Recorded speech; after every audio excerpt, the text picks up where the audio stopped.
বিভিন্ন জায়গায় ধরপাকড়, ফ্যাসিবাদের দোসররা যেন জামিন না পায়, সতর্কতা স্বরাষ্ট্র উপদেষ্টার। বিচারের সংস্কৃতি প্রতিষ্ঠায় সহযোগিতা চাইলেন আসিফ মাহমুদ। দুর্নীতির ধারণা সূচকে 2 ধাপ অবনতি, অন্তর্বর্তী সরকারের সময়ে কিছু পদক্ষেপ দৃশ্যমান হলেও বিশ্লেষণের সময় আসেনি বললেন ডক্টর ইফতেখার। ডিসেম্বরে জাতীয় নির্বাচনের লক্ষ্য নিয়ে কাজ করছে কমিশন, ইউএনডিপি সহ উন্নয়ন সহযোগীদের সঙ্গে সিইসির বৈঠক। কেন্দ্রীয় শহীদ মিনারে চাকরিচ্যুত বিডিআর সদস্যদের অবস্থান, নিরপরাধ জওয়ানদের অবিলম্বে মুক্তির দাবি।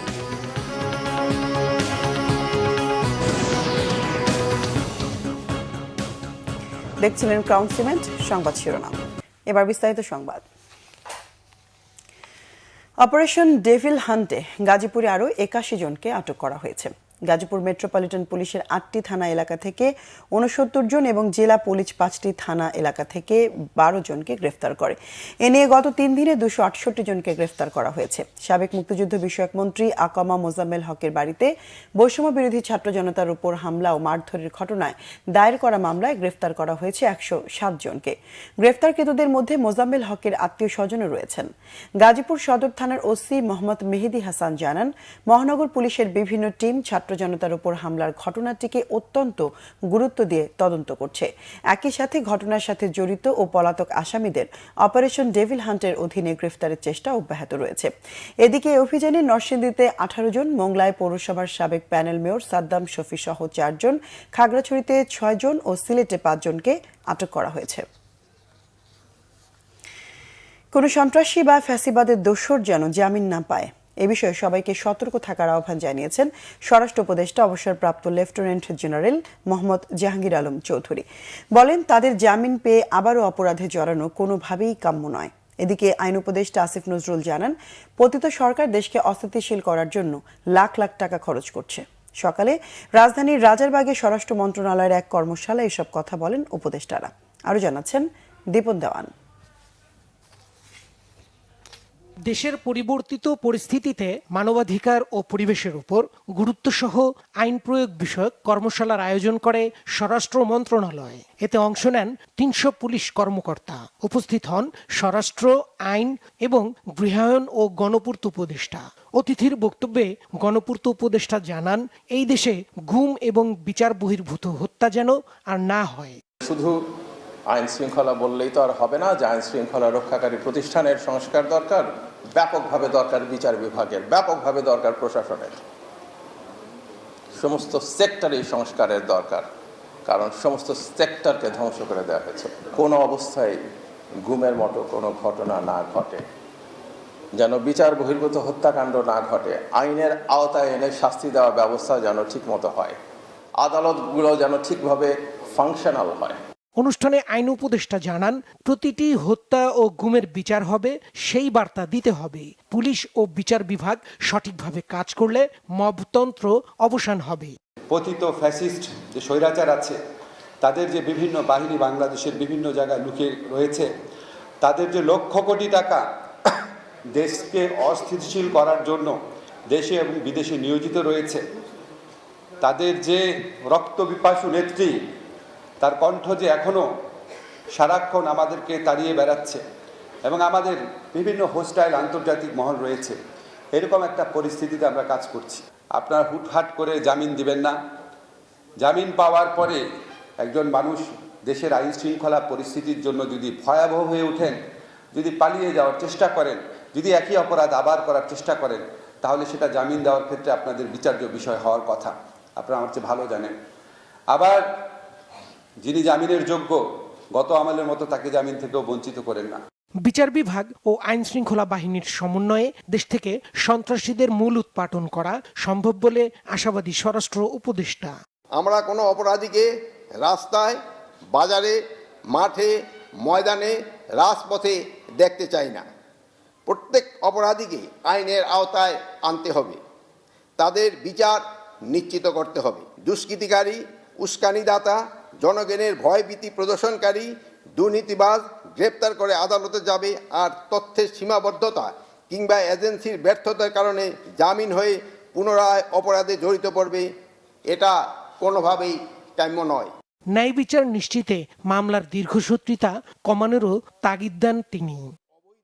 দীপন দেওয়ান, বাংলা ভিশন, ঢাকা। সংস্কার ও বিচারের সংস্কৃতি বাস্তবায়নে দেশবাসীর সহযোগিতা চেয়েছেন যুব ক্রীড়া উপদেষ্টা আসিফ মাহমুদ সজীব ভুইয়া। নতুন বাংলাদেশ গড়ার লক্ষ্যে তারুণ্যের উৎসবে তিনি সহযোগিতা চান। ঢাকা বিশ্ববিদ্যালয়ের কেন্দ্রীয় খেলার মাঠে আয়োজিত অনুষ্ঠানে আসিফ মাহমুদ বলেন, আগামী স্বপ্নের বাংলাদেশ বিনির্মাণে তরুণ সমাজের ভূমিকা রাখার সুযোগ রয়েছে। দেশ গঠনে তরুণরা এগিয়ে আসবে, গণতান্ত্রিক পরিবর্তনের জন্য সবার সহযোগিতা চান তিনি। ঢাকা বিশ্ববিদ্যালয়ের উপাচার্য ডক্টর নিয়াজ আহমেদ খান বলেন, প্রতিহিংসা এবং দল অন্ধতার রাজনীতি বিভাজন সৃষ্টি করে বড় মাপের ক্ষত তৈরি করেছে। বাংলাদেশের জনগণ একটি রক্তক্ষয়ী গণ অভ্যুত্থানের পরেও ধৈর্য সহকারে যেই প্রজ্ঞার পরিচয় দিয়েছে, কোনো প্রকার বড় ধরনের রক্তপাত হয়নি। দেশের জনগণের ল অ্যান্ড জাস্টিসের প্রতি যেই শ্রদ্ধা দেখিয়েছে, সেখান থেকে আমরা আশ্বস্ত হতে পারি, আমরা ভরসা পাই যে দেশের জনগণ দেশ পুনর্গঠনেও ধৈর্য এবং তাদের অংশগ্রহণের মাধ্যমে এই গণঅভ্যুত্থানের যেই ফসল দেশের মানুষ পেতে চায় তা বাস্তবায়নে সহযোগিতা করবে।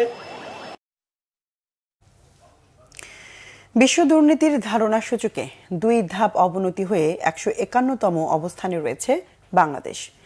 নিচের দিক থেকে অবস্থান 14তম। বাংলাদেশের দুর্নীতি সূচক স্কোর মাত্র 23। আওয়ামী লীগের কর্তৃত্ববাদী শাসনের কারণে এমন অবনতি বলে মনে করে ট্রান্সপারেন্সি ইন্টারন্যাশনাল বাংলাদেশ টিআইবি। সংস্থাটির নির্বাহী পরিচালক ডক্টর ইফতেখারুজ্জামান বলেন, অন্তর্বর্তী সরকারের সময়ে কিছু পদক্ষেপ দৃশ্যমান হলেও সেটি বিশ্লেষণের সময় আসেনি। রিপোর্ট রিশান নাসরুল্লাহর।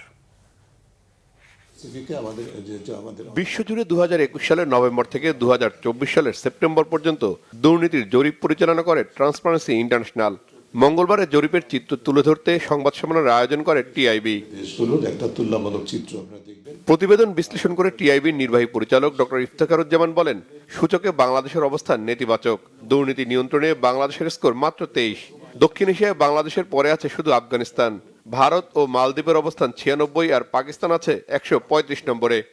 বাংলাদেশের স্কোর হচ্ছে 100-র মধ্যে 23, যেটা গতবারের তুলনায় 2023-এর তুলনায় 1 পয়েন্ট কম, এবং এটা গতবারের তুলনায় 2 স্টেপ নিচে নেমে গেছি আমরা।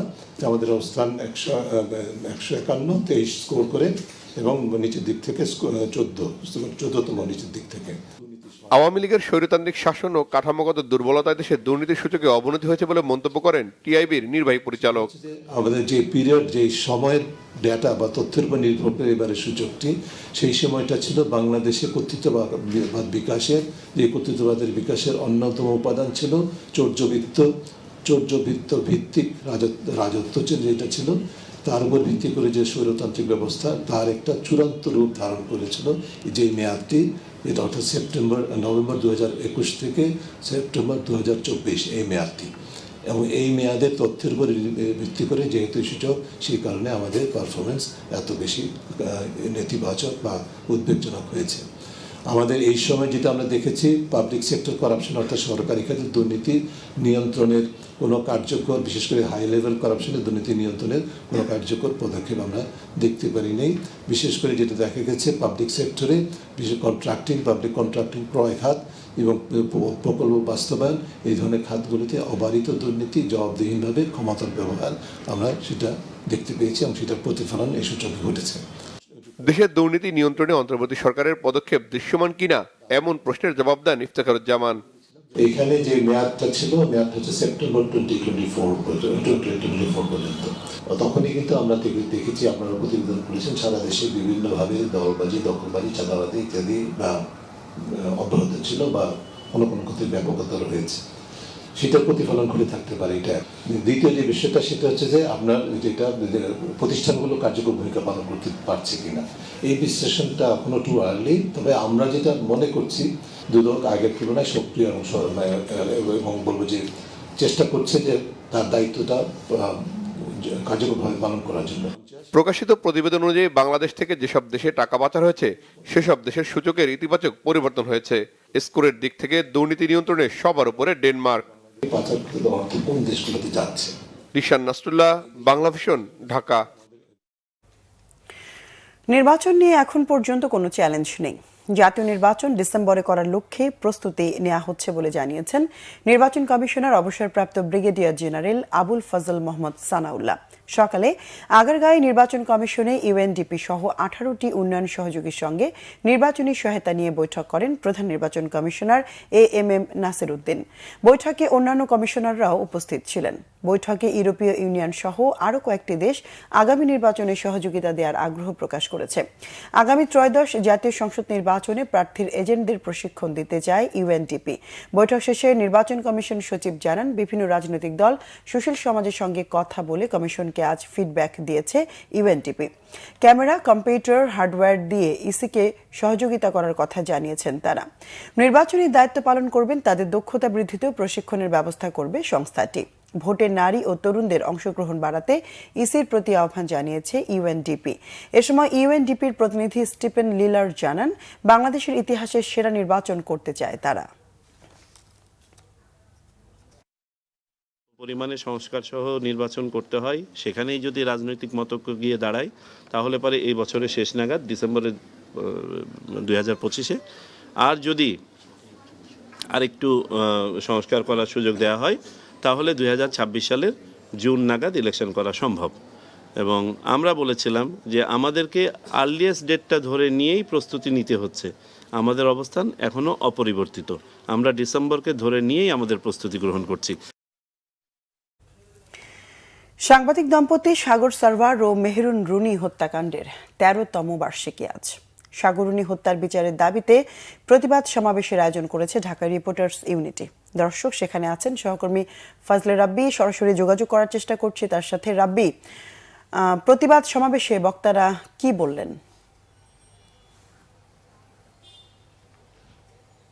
ধন্যবাদ। আপনি জানেন যে 2012 সালের আজকের এই দিনে অর্থাৎ 11ই ফেব্রুয়ারি কিন্তু রাজাবাজারে নৃশংসভাবে খুন করা হয় সাংবাদিক দম্পতি সাগর রুনি। এই হত্যাকাণ্ডের কিন্তু আজ 1 যুগ অর্থাৎ 12 বছর পার হয়ে 13 বছর অতিবাহিত হচ্ছে। তারপরেও কিন্তু এই হত্যাকাণ্ডের এখন পর্যন্ত কোনো সুরা হয়নি, বিচার হয়নি।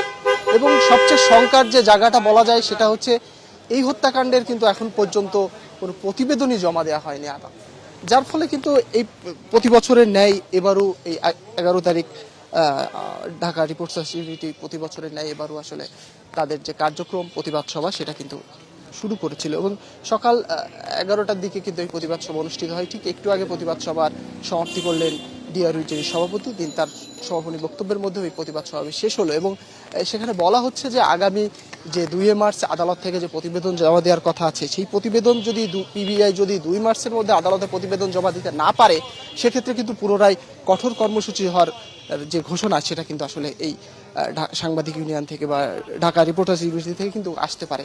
তো এই একটা বিষয় ছিল আমার কাছে। মোটামুটি ঢাকা রিপোর্টার্স ইউনিটি থেকে আমার কাছে এই ছিল সর্বশেষ অবস্থা। রাব্বি, ধন্যবাদ আপনাকে। দর্শক, ঢাকা রিপোর্টার্স ইউনিটি থেকে সঙ্গে ছিলেন সহকর্মী ফজলে রাব্বি।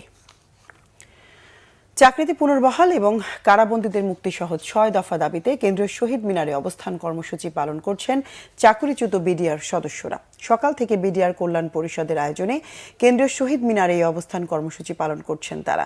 সারা দেশ থেকে বিভিন্ন চাকরিচ্যুত বিডিআর সদস্যরা এই কর্মসূচিতে অংশ নিয়েছে। এ সময় তারা স্বাধীন কমিশন গঠন করে পিলখানা হত্যাকাণ্ডে জড়িতদের বিচারের দাবি জানান। সেই সঙ্গে সব নিরপরাধ বিডিআর সদস্যদের অবিলম্বে মুক্তির দাবি। তাদের দাবি না মানলে আরও কঠোর কর্মসূচির ঘোষণা দেয়া হয়। 17টা বছর ধরে আমার স্বামী কোনো অপরাধ করে নাই। আমার স্বামীকে রায় দিতে ফাঁসি। যদি আমার স্বামী অপরাধ করে নতুন তদন্ত করুক, আমরা হাসিনা রায়টা মানি না। অতি দ্রুত সকল সৈনিকদেরকে তাদের চাকরিতে পুনর্বহাল করে এবং তাদের পরিবারকে ওই অসহায়ত্বের হাত থেকে রক্ষা যেন করা হয়। আমার বাবা সহ যত আঙ্কেলরা জেলবন্দি আছে তাদের সকলকে মুক্তি দেওয়া হোক। যে সমস্ত বিডিআর ভাইয়েরা জেলখানা বন্দী আছে তাদেরকে অতি সত্বর মুক্তি চাই। আপনারা আমার বাইরে জেলবন্দি থেকে কারা থেকে মুক্তি দেন। আমরা আমাদের চাকরি যাতে পুনরায় ফিরে পেতে পারি, আমাদের সমস্ত সুযোগ সুবিধা যাতে আমাদের ফিরিয়ে দেওয়া হয়। জেলখানা যে বন্দী ভাইয়েরা আছে বিডিআর, ওনাদের মুক্তি এবং বিস্ফোরক মামলার নিষ্পত্তি। কক্সবাজারে জামাতের কর্মী সমাবেশে আওয়ামী লীগ নেতার বক্তব্য দেওয়ার সংবাদ প্রকাশের প্রতিবাদ জানিয়েছে দলটি। বাংলাভিশনে প্রচারিত সংবাদটি সঠিক নয় বলে দাবি করা হয় সংবাদ সম্মেলনে। শহরের একটি হোটেলে সংবাদ সম্মেলনে দলের সহকারী secretary general AHM Hamidur Rahman Azad দাবি করেন, যিনি জামাতের কর্মী সম্মেলনে বক্তব্য দিয়েছিলেন তিনি পরিমল শীল, হিন্দু বৌদ্ধ কল্যাণ ট্রাস্টের ট্রাস্টি বোর্ডের সদস্য। আওয়ামী লীগের রাজনীতির সাথে তার কোনো সম্পৃক্ততা নেই বলে জানান এই জামাত নেতা। তিনি বলেন, প্রচারিত সংবাদে যার কথা বলা হয়েছে তিনি পরিমল কান্তি দে। দুজনের চেহারায়ও কোনো মিল নেই। নামের আংশিক মিল থাকলেও দুজনের বাবা মায়ের নাম সম্পূর্ণ আলাদা। অভিযোগ করেন, রাজনৈতিক স্বার্থ হাসিলে কক্সবাজারে জামাতে আমিরের সফল মহাসমাবেশ দেখে ঈর্ষান্বিত হয়ে কেউ কেউ অপপ্রচার করছেন। আমি মহেশখালীকে উদ্দিয়া থেকে নির্বাচিত সংসদ সদস্য ছিলাম এবং দীর্ঘদিন ধরে আমি তার পরিবারের সাথে পরিচিত। তাকে কোনোদিন আমি আওয়ামী রাজনীতির সাথে সম্পৃক্ত দেখি নাই। সংবাদ শেষ করব ক্রাউন 7 শিরোনামগুলো আরেকবার জানিয়ে। বিভিন্ন জায়গায় ধরপাকড়, ফ্যাসিবাদের দস্যুরা যেন জামিন না পায়, সতর্কতা স্বরাষ্ট্র উপদেষ্টার। বিচারের সংস্কৃতি প্রতিষ্ঠায় সহযোগিতা চাইলেন আসিফ মাহমুদ। দুর্নীতির ধারকার সূচকে 2 ধাপ অবনতি, অন্তর্বর্তী সরকারের সময় কিছু পদক্ষেপ দৃশ্যমান হলেও বিশ্লেষণের সময় আসেনি বললেন ডক্টর ইফতেখার। ডিসেম্বরে জাতীয় নির্বাচনের লক্ষ্য নিয়ে কাজ করছে কমিশন। UNDP সহ উন্নয়ন সহযোগীদের সঙ্গে CECর বৈঠক। কেন্দ্রীয় শহীদ মিনারে চাকরিচ্যুত BDR সদস্যদের অবস্থান, নিরপরাধ জওয়ানদের অবিলম্বে মুক্তির দাবি।